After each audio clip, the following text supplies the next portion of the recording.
Inaanyayahan ko ang lahat na magsitayo para sa ating panalangin. Pangunahan mo ang panalangin. Sir. Sa ngalan ng Ama ng Anak, ng Espiritu Santo. Amen. Amen. Okay. Bago kayo umupo, ay pakipulot muna ng mga kalat na nasa iyong paligid at pakiayos rin ng mga upuan. Okay. Upo ng lahat. Magandang hapon, class! Magandang hapon po! Kumusta naman kayo sa araw na ito? Mabuti po ako. Nagagalak akong marinig na kayo'y nasa mabuting kalagayan. Handa na ba kayo para sa magiging paksa natin ngayon? Okay, mabuti naman kung ganon. Secretary ng klase, sino nga ba ang liban sa araw na ito, Miss Reyna Guerrero? Wala pong liban, ma'am. Okay, mabuti naman kung ganon, sapagkat kung walang liban, ang makahulugan lamang na kayo ay talagang desidido na matuto ngayong araw. Tama ba ako? Opo! Ngunit, para magkaroon tayo ng tuloy-tuloy na daloy ng talakayan, ay narito ang mga kasunduan na aking ginawa. Ang kasunduan ay nasa acronym na Ihon. Okay, basahin ang para sa letrang I. Itaas ang kamay kung nais sumagot o kung may katanungan. Ibig sabihin, hindi ko gustong sumagot kayo ng sabay-sabay, okay? Kung meron kayong katanungan o kasagutan, maaari nyo itaas ang inyong Kamay. tama. Para sa letrang B. Bigyan pansin at respetuhin ang opinion ng bawat isa. Okay, para magkaroon tayo dito ng isang matiwasay na klase, kailangan respetuhin natin ang bawat isa. Okay ba, class? Okay. Para sa letrang O naman. Oras ng klase ay naglalaan ng gamitin ng tama. Okay, ibig sabihin lamang na sa oras ng klase, kailangan ang iyong focus ay nasa klase lamang, hindi sa iyong mga cellphone o sa kung ano pa man. Para sa panghuling letra. Natutunan na aral ay nakakailangan o ang kalimutan. Okay, ano man ang iyong matutunang aral ngayon sa ating leksyon ay nais kong ibahagi ninyo ito sa iba. Nang sa gayon ay matuto rin sila. Maliwanag ba, class? Oo. Mayroon ba kayong mga katanungan sa ating kasunduan? Wala po. Magaling kung ganon. Maaari na tayo magpatuloy sa ating susunod na gawain. Okay, para sa ating unang gawain ay ito ay pangkatang gawain. Hahatiin ko ang klase sa 3 pangkat. Magsisimula ang unang pangkat kay Sherry hanggang kay Hunungan. Kayong lahat dyan ay kabilang kayo sa unang pangkat. Ang pangalawang pangkat ay magsisimula kay Ruby hanggang kay Michael. Kayo naman dito sa halin na ito ang pangalawang pangkat. Habang ang pangatlong pangkat ay magsisimula kay Ariel hanggang kay Valdiser. Kayong lahat ay kabilang sa 3 pangkat. Okay, ang gagawin nyo sa araw na ito, alam nyo ba? Hindi. Pero excited kayo? Opo! Okay. Ang gagawin nyo ngayong araw ay isang graphic organizer. Ang 3 pangkat ay bibigyan ko ng tig-isa Manila paper at panulat. Ang yung gagawin graphic organizer ay tungkol sa salitang pagpapatawad. Okay, Huwag munang galawin ang aking mga ibinigay. Makinig muna para sa aking mga kanuto. Okay. Ang iyong gagawin ay syempre may kalakip ng mga puntos. At upang mabigyan ko kayo ng puntos ay narito ang pamantayan ko. Makibasa ng sabay-sabay. Kamantayan, description, nilalaman, 10 puntos. Operasyon, 5 puntos. Takdang oras, 5 puntos. Kabuuang puntos, 20 puntos. Okay, magaling. At dahil mayroon kayong mga puntos at hinati ko kayo sa bawat pangkat, kailangan niyong galingan dahil meron tayo dito scoreboard. Kung nakikita niyo sa ating scoreboard, meron dito pangkat ng iPhone, pangkat ng chili, at pangkat ng frutos. So, ang makukuha ninyo o ang malilikom yung puntos sa ating mga gawain ay itatala ko dito sa ating scoring board. At sa huli, ang grupong may pinakamalaking puntos ang siyang mananalo ng syempre, halimbawa kayo ay nasa pangkat idol, mananalo kayo ng idol. Tama! Para sa Chile, ang iyong premyo ay Chile. At sa pangatlong pangkat naman ay Frutos. Nagustuhan niyo ba ang ating mga premyo? Oo! Kaya alam kong gagawin ninyo ang inyong makakaya. Okay. Maaari nang buksan ang Manila paper. I-post na ko ni. I-post na ko. Tapos na ay maaari nang magpaskil dito sa unahan. Nag-note na ka Ate Jessica.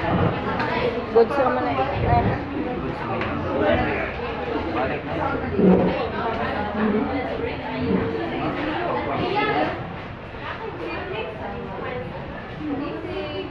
Okay, dapat makikita ko ang kooperasyon kasi naroon na sa kamatayan.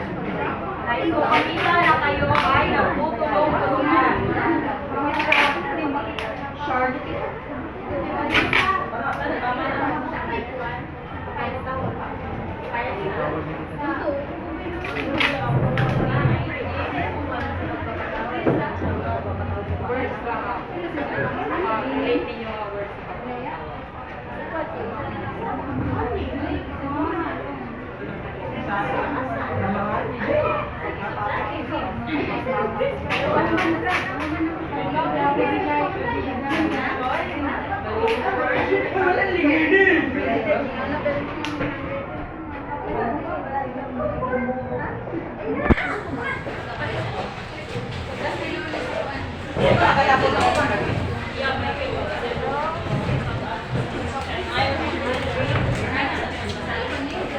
Kapag kayo ay tapos na, ay maaaring bumalik na sa kanya-kanyang mga upuan at Frutos para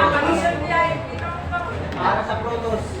Kami talaga ay huli. Bongga lang po ako. Lagi pa sa kasarap.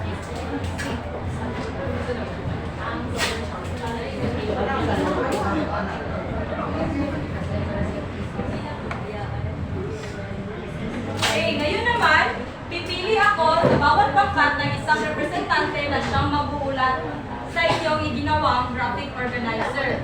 So, para sa unang pangkat, pinipili ko si Mr. Chandy. Maaari mo bang iulat ang inyong graphic organizer?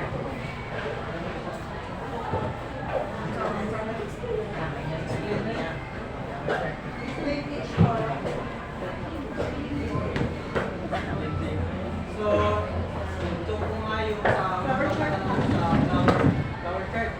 So, ito po napapulong po sa pagpapulawa ng pagmamahal, pagkakaibigan, pagkakaisa, pagpapagawa. Okay, maraming salamat. Bigyan natin ng masigabong palakpak si Chandy. Okay, para sa kanilang nilalaman, bibigyan ko ng 10 puntos ang unang pangkat. Para naman sa kanilang kooperasyon, so kanina nakita ko na ang lahat ng kanilang kasabi ay nagtutulong-tulungan, kaya bibigyan ko sila ng 5 puntos. At sa takdang oras, dahil natapos din sila sa itinakdang oras, kung kaya bibigyan ko sila ng 5 puntos. Nakuha, meron silang 20. Okay, magaling. 20 puntos. Pangkat, idol. Yes, baiti ka. Okay, meron na kayong 20 puntos. Para naman sa pangkat, Chili, Hindi na makita ubos. pinipili kong magulat Dungo lang. si Michael. Sige ko.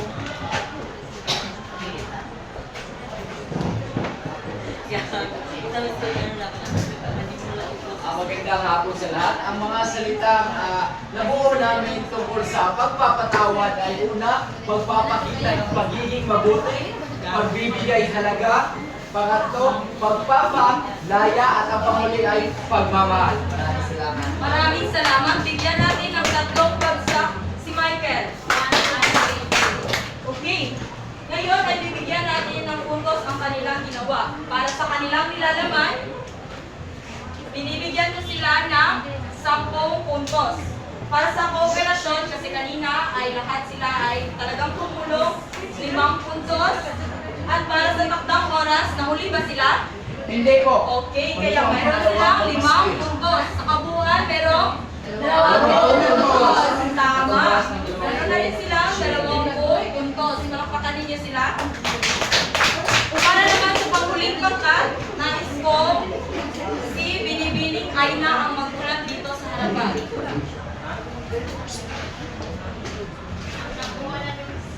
Salita sa pagpapatawan ay pagmamahal, pagkikipag-ayos, pagbabalik. Okay, maraming salamat. Palakpakan natin si Aina. Okay, para sa kanilang kilalaman, binibigyan ko rin sila ng 10 puntos. Para sa kooperasyon, lahat ba kayo ay tumulong? Kung kaya, meron din kayo 5 puntos. Natapos ba kayo sa takdang oras? Okay, na. Sila ang pinakauna, kung kaya, meron din sila 20 puntos. Okay, medyo dikit ang laban natin ngayon kasi pareho kayo ng puntos. Inaasahan ko na kayo, ang iyong pagiging aktibo ay magtutuloy-tuloy hanggang sa katapusan ng ating klase. Maliwanag ba, class? Okay, base sa inyong isinagawang graphic organizer tungkol sa pagpapatawad, meron bang itong malaking kaugnayan sa ating aralin ngayon? Sa tingin ninyo, maaari itaas ang kanang kamay? Yes, Jason? Merong puntos, kada sagot. Sa tingin ko po, ma'am, ang pagsasalakay natin sa hapong ito ay tungkol sa kwento na kung saan ang paksa, ang kabuoang paksa niya ay tungkol sa pagpapatawad. Pagpapatawad, tama? Sino pang may ideya? Taas ang kamay? Okay, wala na ba? Okay. Dahil ang paksang ating tatalakayin ngayong hapon ay tungkol sa pakibasa ng sabay-sabay. Ang Ibong Adarna, Aralin 13, ang pagbabalik ni Don Juan. Basahin muli, sabay-sabay. Ang Ibong Adarna, Aralin 13, ang pagbabalik ni Don Juan. Okay, magaling. Ngayon, bago natin himayin ang kabuuang nilalaman ng Aralin 13, ang pagbabalik ni Don Juan, ay ating munang pansinin ang ating mga layunin.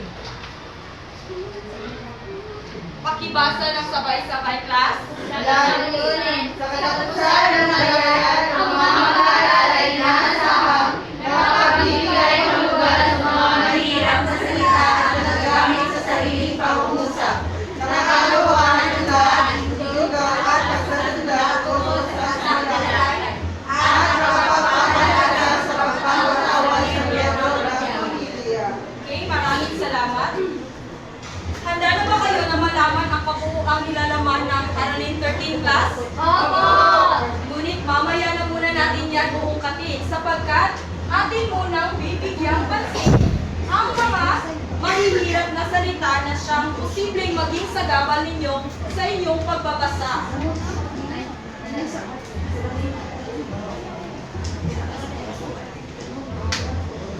Okay. Maaari niyo bang basahin ng sabay-sabay ang ating panutot?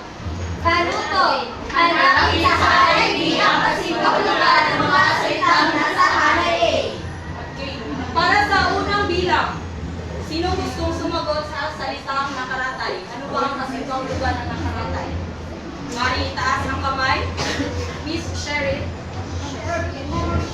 Ako si pangalawa, ma'am. Okay. Para sa pangalawang bilang,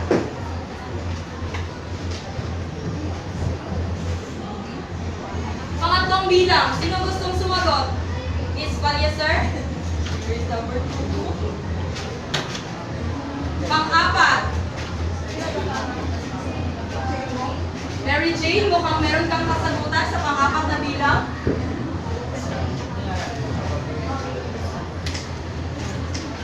Para sa panghuling bilang, Reyna.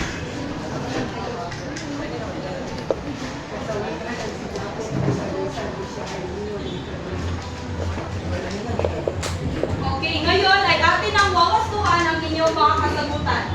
Tama ba na ang nakaratay ay ibig sabihin nakahiga? Oo! Tama. Ngayon, sinong makapag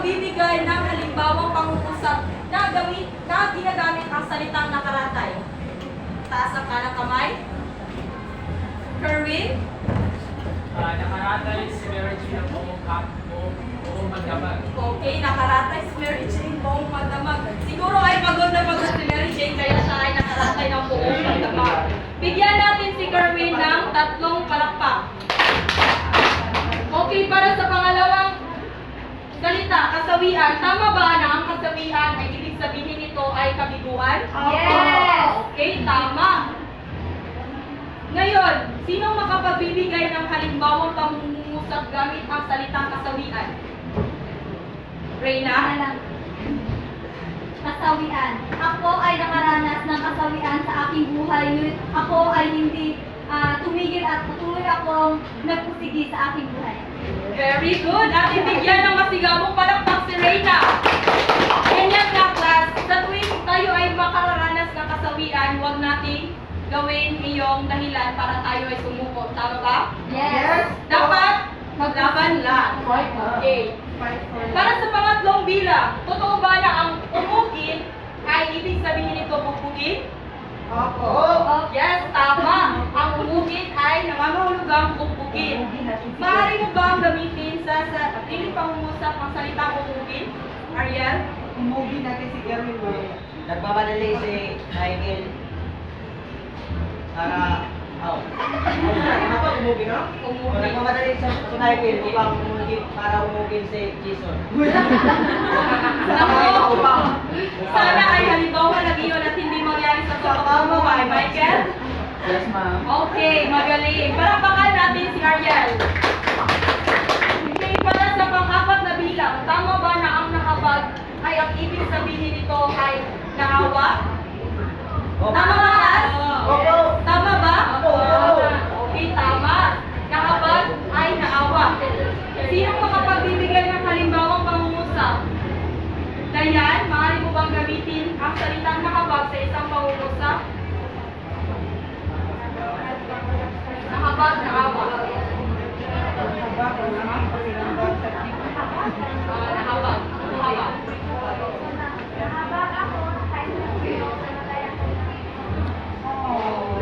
Tama ang kanya, tinuran class. So nakakaawa nga naman, di ba, kapag may namatay sa inyong pamilya. Okay, para sa panglimang bilang, nagbabalat kayo. Tama ba na ito ay ibig sabihin nito ay nagpapanggap? Tama! Tama. Tama ba? Class? Tama. Tama. Nagpapanggap. Sino ang makapagbibigay ng halimbawang pangungusap gamit ang nagbabalat kayo? Charlene, nakita kong tinaas mo ang iyong kanang kamay. Nagbabalat kayo ang aming kapitbahay.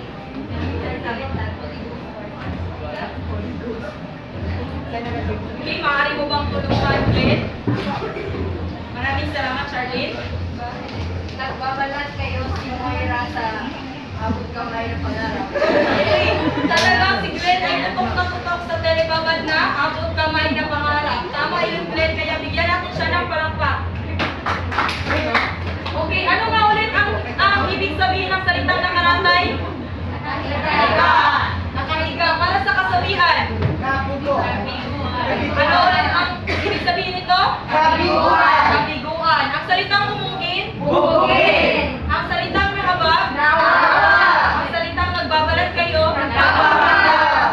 Sana ay hindi ninyo malimutan ang mga salitang ito, class, sapagkat maya't maya o sa inyong buhay ay magagamit ninyo ito. Tama ba ako? Tama.